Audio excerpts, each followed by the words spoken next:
My mother was the Queen for a very long time. And although you kind of know that this might happen, you don't really think about it very much. Not least of all because the monarchy is about continuity. At first, it looked like another glittering royal evening, the kind of palace occasion where diamonds, diplomacy, and tradition all move together under perfect lighting. But one detail changed the entire atmosphere. Catherine appeared wearing a tiara closely associated with the late Queen, and suddenly the question was not only who looked regal. It was who now carried the monarchy's future. In royal life, a tiara is never just a tiara. To the outside world, it may appear to be a beautiful jewel, a historic ornament chosen for a formal evening, something designed to sparkle beneath chandeliers while cameras capture another elegant palace image. But inside the British royal family, jewels carry memory. They carry rank. They carry approval. They can remind the public of a beloved sovereign, strengthen one woman's position, or quietly suggest where the institution wants the eye to rest. That is why the reported tension surrounding Queen Camilla and Catherine, Princess of Wales, has attracted so much attention. According to royal observers and commentaries circulating around this story, the appearance was not remembered simply because Catherine looked composed. It was remembered because of what she appeared to represent in that moment.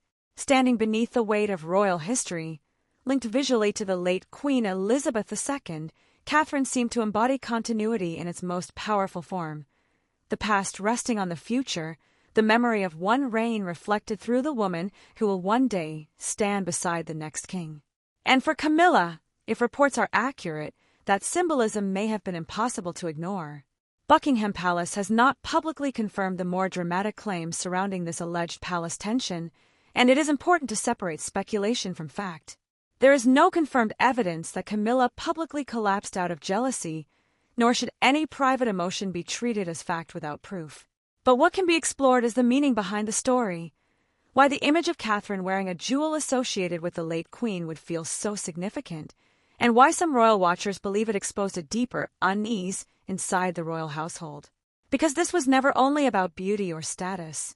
It was about inheritance. Camilla's position as queen is tied to King Charles III, to his reign, and to the long personal history that brought her from public controversy into the heart of the monarchy. Her journey has been one of survival, patience, and gradual acceptance. She has stood beside Charles through years of criticism and eventually reached the position many once believed she would never hold. That alone makes her story remarkable. But Catherine's position is different. She belongs not only to the present, but to the future. As the wife of Prince William, the Prince of Wales, and the mother of Prince George, Princess Charlotte, and Prince Louis, she represents the next living chapter of the crown.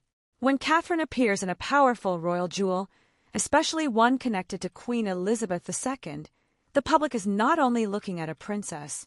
They are looking at continuity, succession, and the emotional bridge between the monarchy people remember and the monarchy people expect to inherit.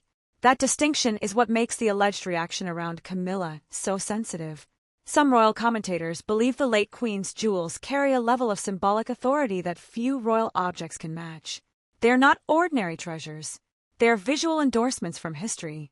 To wear one at a high-profile event can make a royal woman appear not only elegant, but chosen, trusted, and placed within the deepest line of royal tradition. And if Catherine was given that place in the public eye, then the message may have felt much larger than any spoken announcement. But was this simply a formal jewelry choice, or was something more deliberate being communicated through the image? That is the question now sitting beneath the surface. The British monarchy has always used symbolism carefully. A balcony arrangement can reveal hierarchy. A carriage position can suggest trust. A state banquet placement can show diplomatic importance. Even the choice of jewels can quietly tell the public which stories the palace wants to highlight. And when Catherine steps forward wearing something that recalls the late Queen, the emotional effect is immediate. Viewers remember stability. They remember endurance. They remember a monarch who came to represent duty across generations. For older royal viewers especially, that connection matters deeply. Queen Elizabeth II was not only a sovereign, she was a constant presence through decades of national change. Anything linked to her memory carries a kind of emotional authority that cannot be manufactured. So when Catherine is seen through that lens, the image becomes powerful because it suggests not disruption, but reassurance. It says the monarchy can move forward without losing the dignity of what came before. And that may be precisely why the moment felt so loaded. Camilla has worked for years to be accepted as queen, yet public affection has always been complicated. There are those who respect her service and her loyalty to Charles, but there are also those who continue to view her through the painful history of the past. Catherine, by contrast, is often seen as one of the monarchy's safest public figures, calm, disciplined, family-focused, and emotionally connected to a generation that wants the crown to feel both traditional and human. So if Catherine is visually linked to the late queen at a major royal moment, while Camilla is seen as secondary or unsettled, the story almost writes itself in the public imagination. One woman appears to carry memory forward. The other appears to be watching the future gather around someone else. That does not mean the palace intended humiliation. It does not mean every gesture was part of a hidden plan. Royal events are complex, and many details are decided through protocol, availability, and tradition. But perception matters. In royal life, what the public thinks it sees can become almost as powerful as what was privately intended. And this is where the first layer of conflict begins to emerge. If reports of tension are true, then Camilla's discomfort may not have been about the jewel alone. It may have been about what the jewel represented. The possibility that Catherine is increasingly becoming the monarchy's emotional center, the royal woman whose image is most closely tied to continuity, public trust, and the future reign of William. For Camilla, that would be a difficult reality to face because no title can fully compete with the kind of affection the public gives freely. There is also Princess and the Princess Royal, whose name has appeared in some versions of the discussion around the jewel, and has long been viewed as one of the monarchy's most duty-bound figures, someone who understands protocol, service, and restraint better than almost anyone. If she was involved in any decision about royal jewelry, as some claims suggest, then the symbolism becomes even more intriguing. Because, and is not a figure easily swayed by vanity. She represents the old discipline of the crown. And if the old discipline appeared to favor Catherine, what might that suggest? That is the question that gives this story its tension. Not whether a tiara sparkled under palace lights, but whether the monarchy was quietly showing the world which royal woman it believes can carry the late queen's legacy into the next chapter. For Catherine, the moment may have strengthened her image as the future queen-in-waiting. For Camilla, it may have raised the uncomfortable possibility that acceptance in the present does not guarantee centrality in the future. And once that possibility entered the room, the story became far more serious than a single appearance. Because to understand why this reported moment mattered so much, we have to look at what was quietly building behind the palace doors before Catherine ever stepped into the light. What had been building behind those palace doors, according to the commentary surrounding this story, was not simply a disagreement over who should wear a historic jewel. It was the slow gathering of pressure around one of the monarchy's most sensitive questions. Who has the right to embody the late queen's legacy when the royal family is already preparing, quietly and carefully, for the next era? That question matters because Queen Elizabeth II's memory is still one of the strongest sources of emotional authority the British monarchy possesses. Her reign gave the crown its modern identity, restraint, continuity, duty, and a kind of disciplined silence that many older royal viewers still associate with stability. So when any royal woman is linked visually to her jewels, her style, or her symbols, it immediately creates comparison.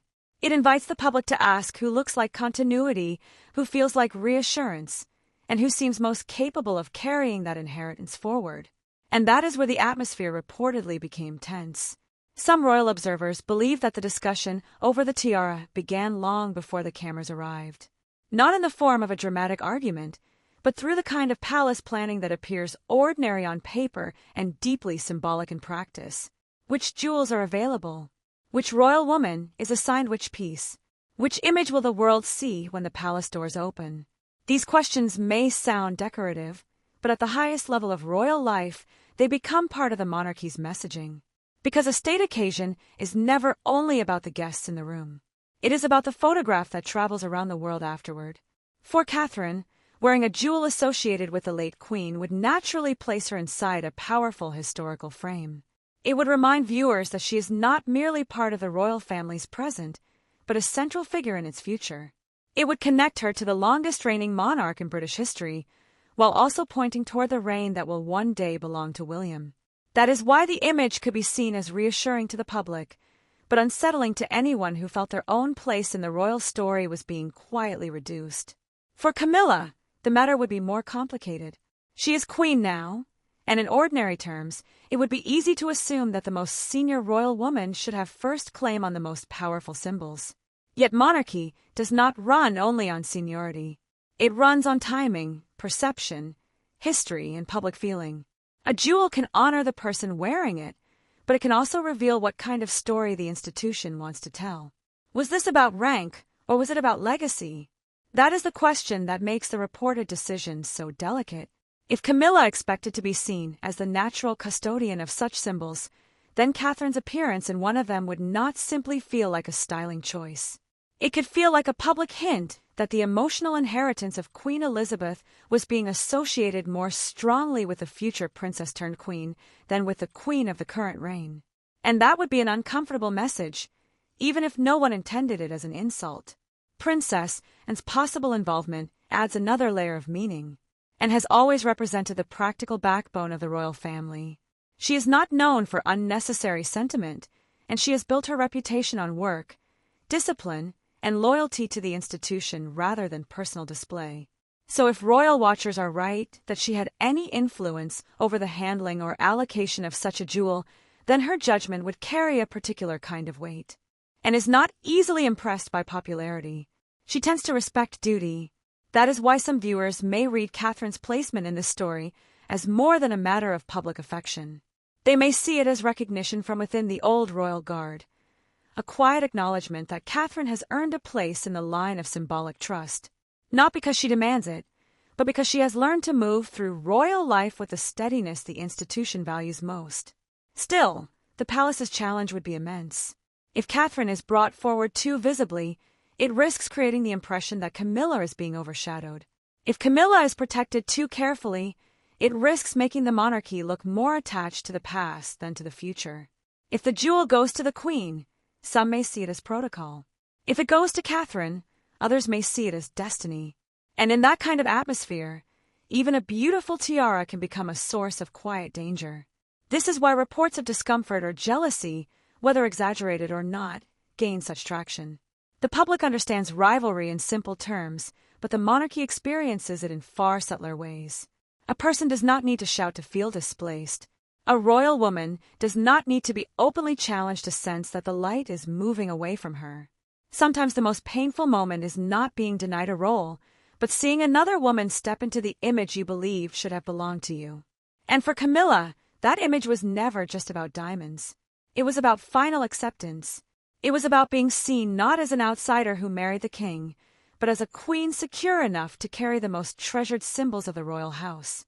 After everything her public story has survived, the emotional stakes around that kind of symbol would be enormous. So if Catherine appeared with the jewel instead, the wound would not be about fashion. It would be about belonging. Yet Catherine's own position was not free from risk. A tiara connected to the late queen may strengthen her image, but it also places heavier expectation on her shoulders. It tells the public to look at her as a future queen, as a custodian of tradition, as the woman who must one day help William carry the crown through a very different age. That kind of symbolism can elevate, but it can also trap. Once the monarchy presents someone as the future, the public begins watching every gesture for proof. And that may be why the story feels bigger than a single royal evening. Behind the glitter, there may have been a deeper institutional calculation taking shape. The palace had to decide which image best served the monarchy's long-term survival: Camilla as the accepted queen of the present, or Catherine as the trusted face of what comes next. Both images matter. Both carry history, but only one points directly toward the future. And once that possibility entered the conversation, the situation moved into far more sensitive territory because the question was no longer simply who wore the late queen's tiara. It was whether the palace had begun using its most powerful symbols to show the world where the future of the crown truly rests. And if the palace had begun using its most powerful symbols to show where the future of the crown truly rests, then the next question became even more uncomfortable. Who inside the royal household understood that message before the public ever saw it? That is where the story begins to move beyond the tiara itself. Because before any royal woman steps into the light, there is always a hidden world of preparation the public never sees. Jewels are selected, checked, guarded, transported, and placed within a strict rhythm of protocol. Nothing surrounding royal heirlooms is casual. These pieces are not treated like accessories. They are treated as history under lock and key. So when reports and online commentary began suggesting that there had been tension around the handling of a jewel connected to the late queen, the claim immediately carried a deeper implication. If there was confusion, delay, disagreement, or even the appearance of internal unease, then the problem was not simply logistical. It suggested that the symbolism had become so powerful that even the process of assigning the jewel may have exposed pressure inside the family. Buckingham Palace has not publicly confirmed any dramatic incident involving missing jewelry, palace lockdowns, or deliberate interference, and those claims should be treated carefully. But the reason such stories attract attention is because they speak to a truth royal viewers understand instinctively. Within the monarchy, objects can become battlegrounds when they represent more than beauty.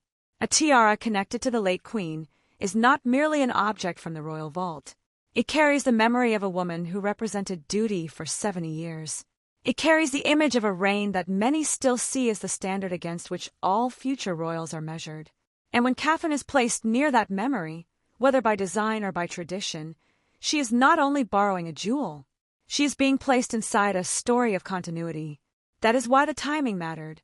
The monarchy is already living in a period of transition. Charles is on the throne, but the public is constantly looking ahead to William and Catherine. Camilla is queen, but her role is inseparable from Charles's personal journey.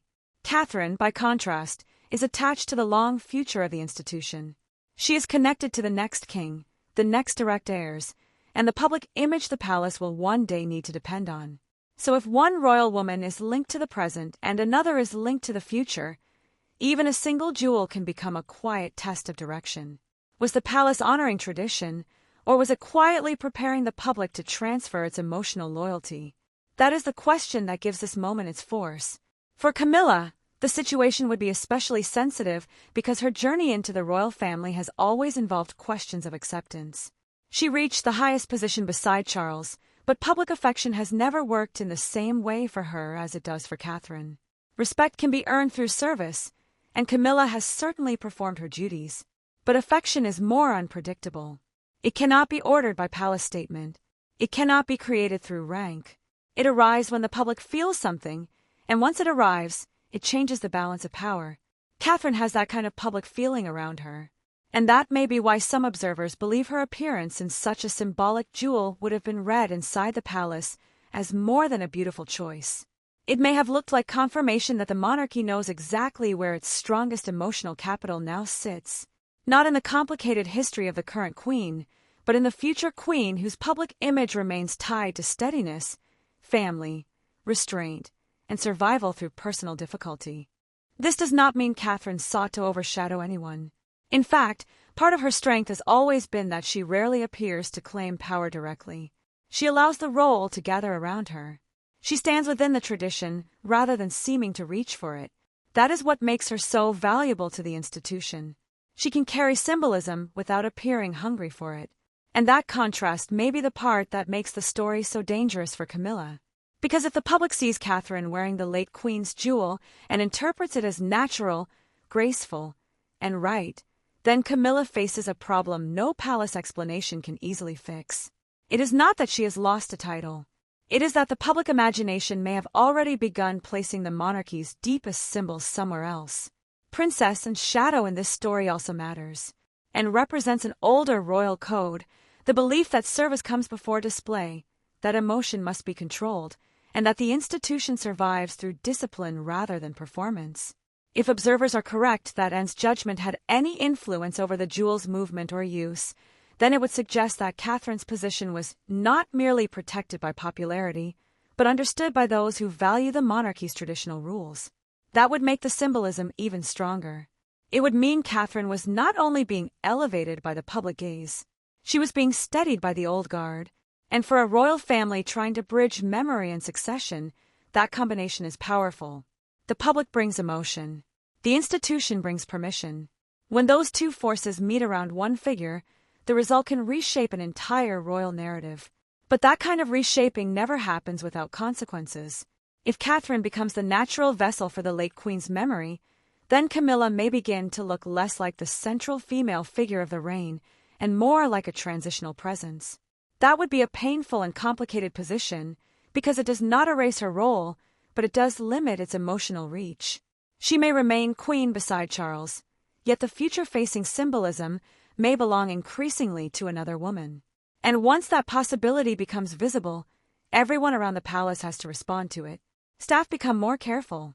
Commentators become more alert. Viewers begin comparing images. Every jewel, every position, every appearance starts to carry meaning.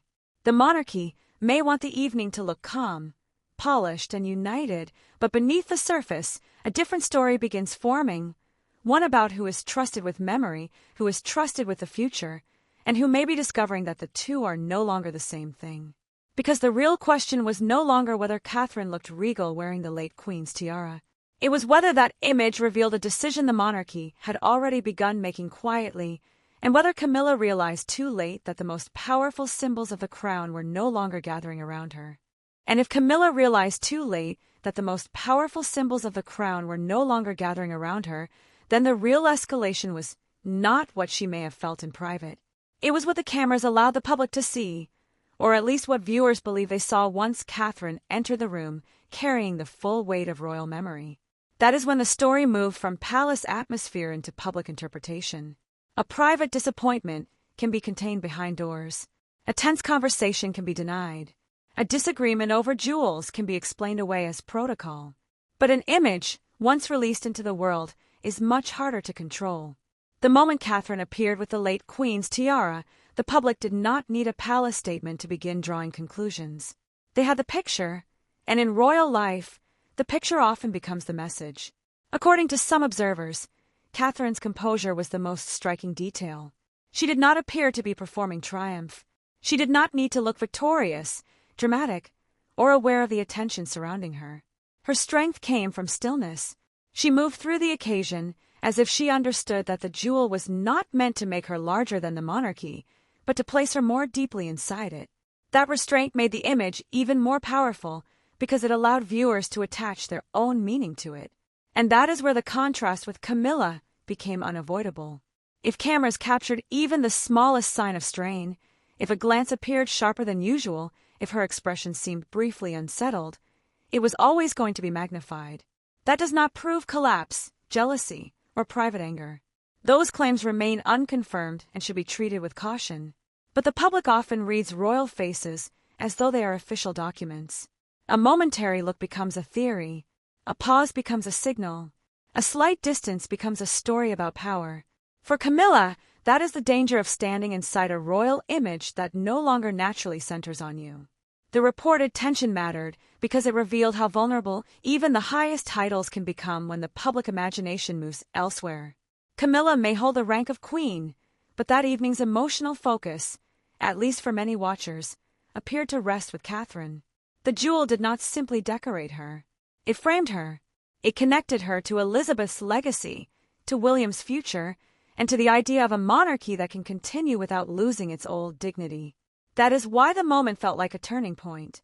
Because when royal symbols begin working in someone's favor, they can strengthen a position without a word being spoken. Catherine did not have to claim the late Queen's memory. The image invited the association. She did not have to announce herself as the future. Her place in the line of succession, her public trust, and the historic jewel did that for her. And once those elements came together, the effect was difficult for any other royal woman in the room to match. But this created a serious risk for the palace. If the public sees Catherine as the clear emotional heir to the late Queen's steadiness, then the institution gains a powerful future figure. Yet at the same time, it risks making Camilla appear less central in her own reign. That is a delicate imbalance. A monarchy must show continuity, but it must not appear to discard the people who helped carry the present. It must prepare the future, but not humiliate the current order. It must elevate Catherine, but not make Camilla look like a symbol whose usefulness has expired. And if palace officials were watching closely, they would have understood the danger immediately. A single night can create a pattern in the public mind. Viewers remember who looked secure. They remember who seemed protected. They remember who appeared near the center of the frame and who remained at its edges. Even if the seating, timing, and camera angles were entirely practical, the interpretation becomes emotional. And emotion is where monarchy either survives or suffers. That is where William's role becomes quietly important. The Prince of Wales does not need to dominate the scene for his presence to matter. When he stands near Catherine at moments of high symbolism, he does more than support his wife. He reinforces the future monarchy as a unit. He gives the image structure. He reminds viewers that Catherine's elevation is not separate from succession, but part of it.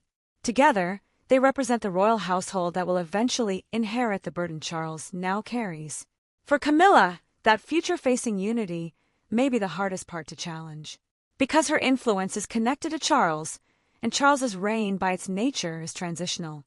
It may be meaningful, dignified, and historically important, but it does not carry the same sense of long future that surrounds William and Catherine. That does not diminish her role, but it does define its limits. The crown is already looking beyond the current reign, and any symbol that strengthens Catherine also strengthens the public's emotional readiness for what comes next. Some royal commentators believe this is the point where private tension becomes institutional reality. It is one thing for Camilla to feel overshadowed by Catherine's popularity. It is another for the palace's most powerful symbols to appear aligned with Catherine's future. Once that happens, the question is no longer whether one woman envies another.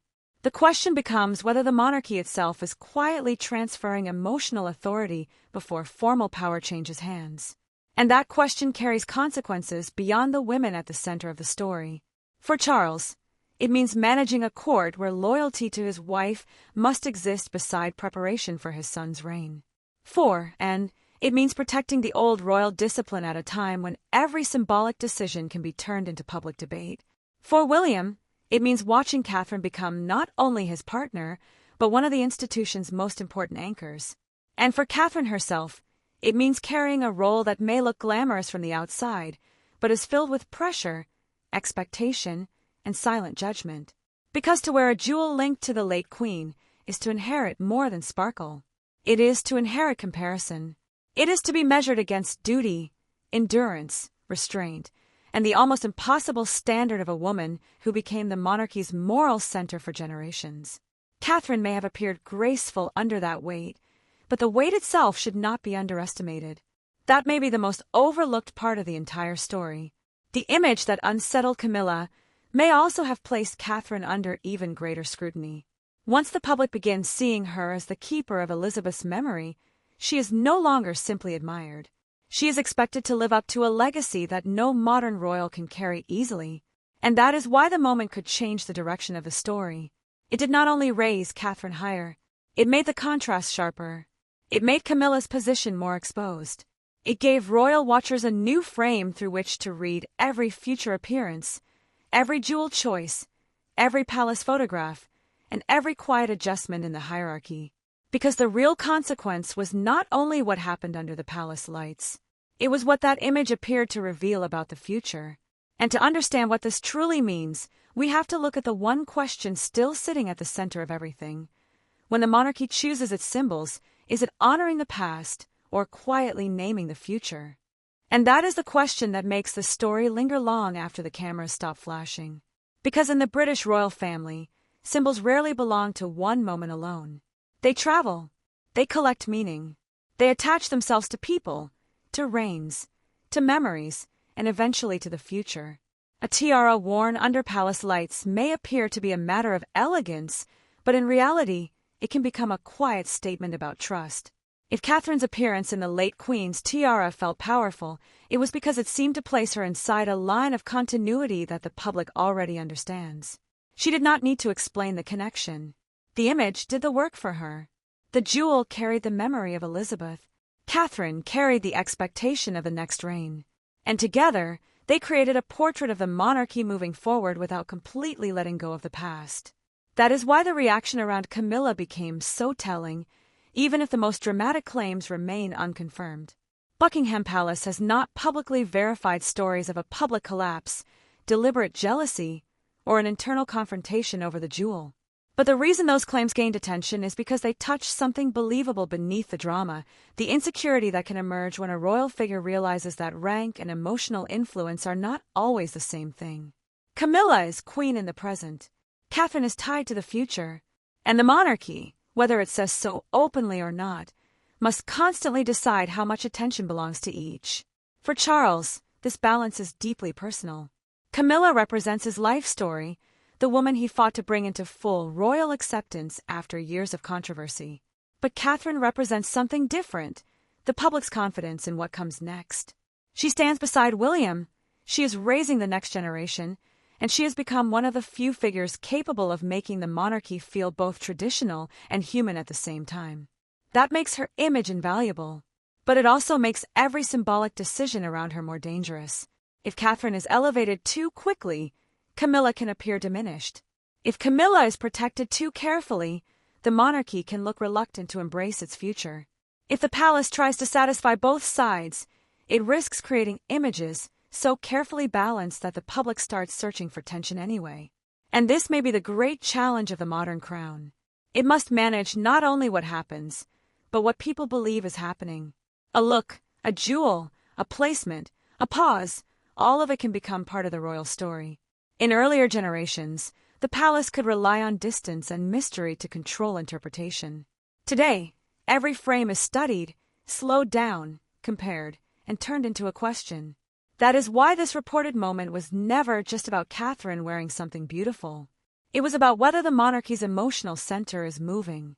It was about whether the late queen's legacy is now being visually entrusted to the woman who will one day stand beside the next king. And it was about whether Camilla, after finally reaching the role she spent decades moving toward, may now be watching the future gather around someone else. There are two ways to read this. One interpretation is that it was simply tradition, a royal jewel chosen for a formal occasion, worn by a senior figure whose position made the choice natural. In that version, the drama comes mostly from outside speculation, from viewers reading too much into palace imagery and turning elegance into conflict. But another interpretation is far more significant. It suggests that the monarchy is slowly teaching the public where to look next. Not with announcements, not with confrontation, not with open rivalry, but through symbols, through visibility, through who is framed as the keeper of memory and who is framed as the face of tomorrow. Royal observers will now be watching every future event more closely. They will notice which jewels Catherine wears, where Camilla stands, how Anne behaves, how William supports his wife, and how Charles balances loyalty with succession. Because once the public begins to see a pattern, the palace cannot easily ask them to unsee it. So what do you think? Was this simply one royal appearance being turned into a larger story, or does it point to a deeper shift inside the monarchy as Catherine becomes more closely linked to the late Queen's legacy? Share your thoughts in the comments below. And if you enjoyed this deep royal analysis, be sure to subscribe and turn on notifications so you never miss our next documentary-style royal story. Because in the royal family, the most powerful crowns are not always placed on the head. Sometimes, they are carried in memory, trust, and the quiet direction of history.